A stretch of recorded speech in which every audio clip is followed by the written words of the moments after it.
Titanic जहां डूबा, क्या वहां कुछ ऐसा है जिसे विज्ञान नहीं समझ पाया? टाइटैनिक, जिसे कहा जाता था कि ये अनसिंकेबल शिप है, एक ऐसा जहाज जिसे डुबाया ही नहीं जा सकता, वो डूब जाता है। महज कुछ दिनों में ही डूब जाता है अपने लॉन्च से।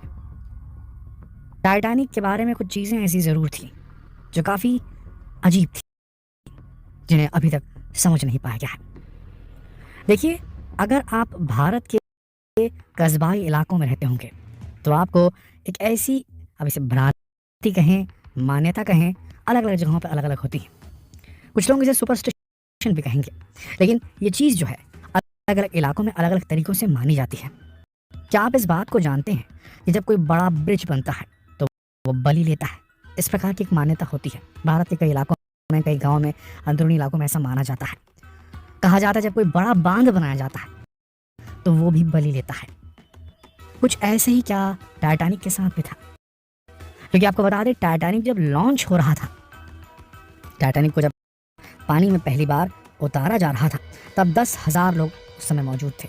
और उन 10,000 लोगों की मौजूदगी के सामने एक जेम्स डॉबिन नाम का वर्कर था जो टाइटैनिक को बनाने में इन्वॉल्व था। वो चिपक कर मर रहा था, घिसट कर मर रहा था। टाइटैनिक जैसे ही लॉन्च हो रहा था, उसी वक्त उसकी एक दुर्घटना में, टाइटैनिक के लॉन्च होते ही एक पर्टिकुलर जगह में फंस गया था और उसकी मौत हुई थी। मतलब समझ लीजिए, 10,000 लोगों ने जब तालियां बजाई टाइटैनिक के समंदर में पहली बार, पानी में पहली बार उतरने को लेकर, तब एक व्यक्ति की मौत हुई थी। सिर्फ इतना नहीं, इसे आप इत्तेफाक कहें, अजीब बात कहें, ये एक रियलिटी है। टाइटैनिक को जब बनाया जा रहा था, 1.5 मिलियन पाउंड, स्टर्लिंग पाउंड के कीमत पर जब बनाया जा रहा था, जिसकी लागत थी टाइटैनिक को बनाने की, तो हर 1 लाख पाउंड के बाद, 100K पाउंड्स के बाद में एक मौत होती थी, बताया गया है। लगभग 15 मौतें हुई हैं टाइटैनिक को बनाते वक्त। कभी कोई बनाते बनाते एक सीलिंग से नीचे गिर गया, कभी कुछ हुआ तो कभी कुछ। 28 मेजर एक्सीडेंट नोट किए गए टाइटैनिक को बनाते वक्त। सबसे बड़ी चीज़, एक ऐसा शिप जिसे कहा जाता था कि ये नहीं डूब सकता, अनसिंकेबल है, जिसके पायलट थे एडवर्ड जॉन स्मिथ, जो इनकी आखिरी यात्रा थी। इसके बाद वो रिटायर होने वाले थे। 40 साल का उनका एक्सपीरियंस था। और आपको यकीन नहीं होगा, इतनी बेहतरीन टीम के बावजूद भी टाइटैनिक डूब जाता है। और एक बहुत अजीब किस्म की ईरी फीलिंग आती है टाइटैनिक के साथ। क्या आपको मालूम है, टाइटैनिक को बनाने वाले जितने भी इंजीनियर्स थे जो उस वक्त मौजूद थे टाइटैनिक की पहली वॉयेज के दौरान, पहली यात्रा के दौरान, वो सारे के सारे मारे गए थे। वो टाइटैनिक शिप के डूबने से नहीं मरे थे, वो टाइटैनिक शिप में इसलिए मरे थे क्योंकि वो आखिरी तक मौजूद थे ताकि पावर सप्लाई बनी रहे टाइटैनिक में। जब टाइटैनिक 2 फाड़ हो चुका था, तब भी वो लगे हुए थे टाइटैनिक को रन करने की, उसमें, समझ रहे हैं आप? और उनकी मृत्यु हुई थी। टाइटैनिक के जो मेन इंजीनियर थे, जोसेफ बेल, उन्होंने भी अपनी जान दे दी थी आखिरी दम तक टाइटैनिक को अप एंड रनिंग रखते हुए, क्योंकि उन्हें बिलीव था कि ये शिप नहीं डूब सकता। आप समझ रहे हैं? इतने सारे एक्सपर्ट्स को जब बिलीव रहे, विश्वास रहे कि ये शिप नहीं डूब सकता, उसके बाद भी इसका डूब जाना एक बहुत बड़ी पहेली है। क्या आप जानते हैं कि टाइटैनिक पर जितनी लाइफ बोट्स होनी चाहिए, नॉर्मली आजकल हर क्रूज में होती है, जो भी जहाज़ जाता है लंबी जर्नी में समंदर में, अपने साथ लाइफ बोट्स लेकर जाता है। कुछ अनहोनी अगर हो गई तो लाइफ बोट्स को पानी में उतारा जाएगा और यात्रियों को उसमें बैठा करके तटों तक ले जाया जाएगा। लेकिन टाइटैनिक में जितनी लाइफ बोट चाहिए थी, उससे कम लाइफ बोट्स रखी गई थी। वो भी सिर्फ इसलिए कि ज़्यादा लाइफ बोट रखने से जो पैसेंजर्स होंगे, फर्स्ट क्लास वाले अमीर धनाढ़ लोग, उनका व्यू खराब हो जाएगा ज़्यादा लाइफ बोट वो सामने जो बॉर्डर एरिया होता है वहाँ लगा देने से। इसीलिए लाइफ बोट नहीं रखी गई थी। तो इसे बाद में कहा गया ये एरोगेंस था, घमंड था टाइटैनिक बनाने वालों का कि ये शिप कभी डूबेगी नहीं। लेकिन एक्चुअल में उन एक्सपर्ट्स को मालूम था कि टाइटैनिक अगर डूबी भी तो इतना वक्त देगी कि जितनी शिप्स, जितनी लाइफ बोट्स लगाई गई हैं बाजू में, उनसे बार बार आना जाना करके हम यात्रियों को बचा सकते हैं। इस प्रकार की उन्होंने गणना की थी। आप यकीन नहीं मानेंगे, 40 साल की एक्सपीरियंस वाला पायलट, कैप्टन कहिए उसे, शिप का कैप्टन एडवर्ड जॉन स्मिथ, उन्होंने लाइफ बोट का जो ड्रिल होता है, इवैक्यूएशन ड्रिल कहा जाता है, जब पहली बार किसी शिप को लॉन्च किया जाता है तो एक इवैक्यूएशन ड्रिल करवाया जाता है ताकि सारे जो गार्ड हैं, जो नेवी वाले हैं, जो साथ में ज्वाइन करके रखते हैं सुरक्षा के लिए, और इस प्रकार की किसी स्थिति में लोगों को बचाने का टास्क जिनके ऊपर में रहता है, तो उनकी कैपेबिलिटीज़ को समझने के लिए, उनकी क्षमताओं को नापने के लिए, मापने के लिए सारी लाइफ बोट के साथ में एक इवैक्यूएशन ड्रिल किया जाता है बिना यात्रियों के। पहले ही एक टेस्ट ड्रिल होता है ताकि चेक किया जाए कितनी जल्दी हम यात्रियों को लाइफ बोट में बैठा करके निकाल सकते हैं। वो इवैक्यूएशन ड्रिल तक नहीं किया गया टाइटैनिक के लॉन्च से पहले, उसे कैंसिल कर दिया।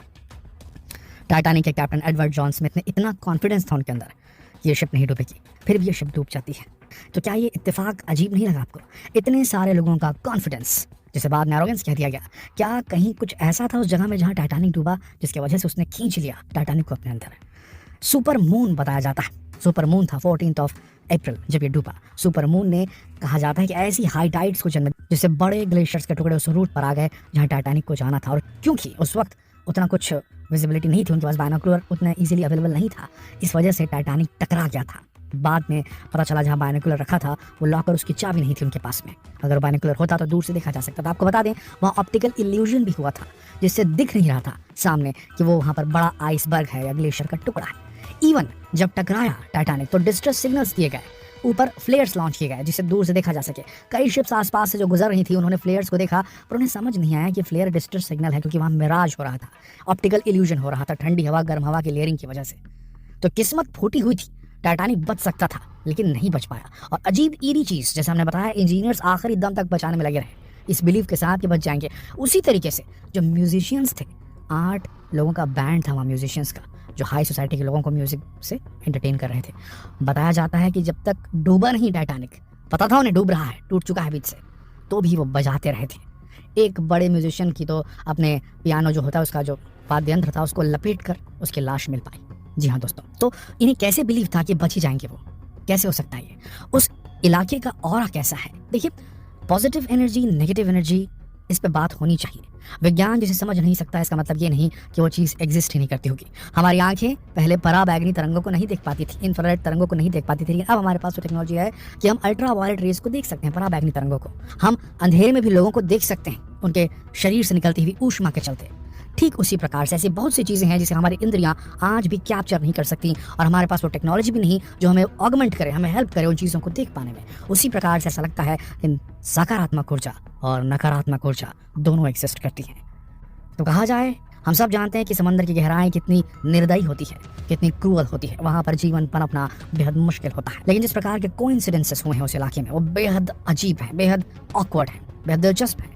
दोस्तों, कई ऐसी स्टडीज़ हैं जो बताती है कि हर चीज़ की एक ऊर्जा होती है, और हम सब जानते हैं कि एनर्जी की neither be created not destroyed. तो फिर हम कैसे माने कि हम आज जीवित हैं और कल को हम जब खत्म हो जाएंगे तो हमारी साथ जो ऊर्जा चल रही है वो खत्म हो जाएगी? इसका जो ये लॉ है बिल्कुल आत्मा के साथ भी काम करता है।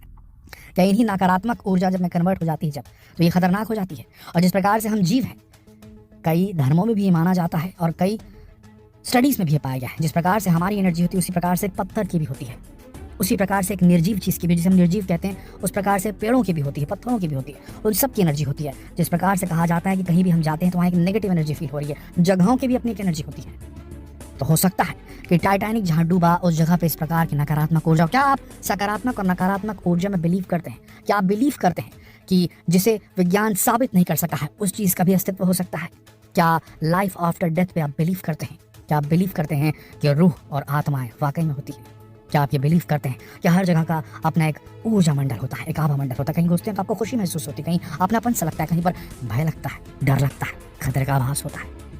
क्या ये हमारे दिमाग का वो इलाका कहीं एक्टिवेट हो जाता है जो हमें हमारी कॉन्शियस सोच से डीप पर जाकर हमारे सबकॉन्शियस के उन और भी गहरे महसूस करने वाली इंद्रियों को जगा देता है, जो हमें वो दिखाने में सक्षम होते हैं जिसे हम देख नहीं सकते अपनी नॉर्मल इंद्रियों से? हमें आभास सा होने लगता है, सिक्स सेंस सा फील होने लगता है कि कुछ गलत होने वाला है। इसीलिए जो पुराने योगी थे, साधक थे, जब वो शांत मन से अपने मंकी माइंड को जो लगातार ओवर थिंकिंग चलती रहती तो उसे वाइप करने में कामयाब हो जाते थे, और अपने अंदर की इंद्रियों को, अपने कॉन्शियस नहीं सब कॉन्शियस माइंड को जब इलीट कर लेते हैं तब वो और गहरा जा करके चीज़ों को फील कर सकते हैं। क्या आप इन सब चीज़ों पर विश्वास करते हैं? अपने विचार नीचे कमेंट सेक्शन में जरूर लिखें। जल्द मिलते हैं आपसे अगले वीडियो में, तब तक आप सबका इस वीडियो के अंदर रहने के लिए दिल से धन्यवाद।